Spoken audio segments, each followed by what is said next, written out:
अस्सलाम वालेकुम वरहमतुल्लाहि वबरकातुहू। उम्मीद है ग्रुप के तमाम मेंबरान खैरियत से होंगे। अच्छा, एक मैसेज सबको नोट करवाना था कि आजकल एक और नया ये अगवा का केस शुरू हुआ है। पहले तो बच्चे अगवा होते थे, तो आजकल ऐसा हो रहा है कि यंग बच्चे जो 12 से 15 साल के हैं, 15 से 16 17 साल के हैं, तो इनको भी अगवा किया जा रहा है। और उन्होंने बड़ा एक नया ही तरीका निकाला है वारदात का कि नाउज़-बिल्लाह, अल्लाह पाक माफ़ फरमाए, कुरान पाक को शहीद करते हैं। कुरान पाक को जो शहीद करके उसके वर्क वर्क करके एक एक वर्क पे कोई ऐसी जहरीली दवाई छिड़क देते हैं और फिर उसको रोड के किसी किनारे पे किसी साइड पे रख देते हैं। तो वो मुसलमान का तो ईमान है अल्हम्दुलिल्लाह कि जो भी उसको उठाएगा देखेगा पाक कलाम है तो वो सबसे पहले उसको चूमता है।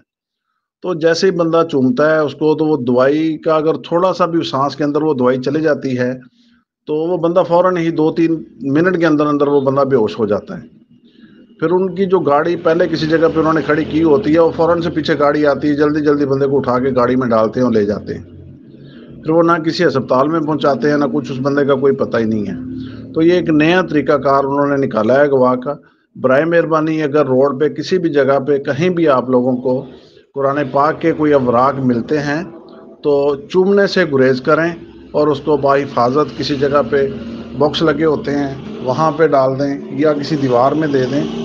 तो मेरा ये मैसेज है सब लोगों को, अपने फैमिली मेम्बर्स को बताएं, अपने दोस्त अहबाब अज़ीज़ो क़ारब सबको बताएं और अपने बच्चों को ख़ास करके घर में अपने लाजमी बच्चों को बताएं कि ऐसा अगर कहीं पे किसी जगह पे भी कुरान पाक के वराक मिलते हैं तो उनको उठा के फ़ौरन चूमना नहीं है, बल्कि बाहिफ़ाज़त एक जगह पे उनको किसी जगह पे मुंतकिल कर देना है। तो अल्लाह पाक सबका हामी नासर हो। जज़ाकल्लाह खैर। अस्सलाम वालेकुम।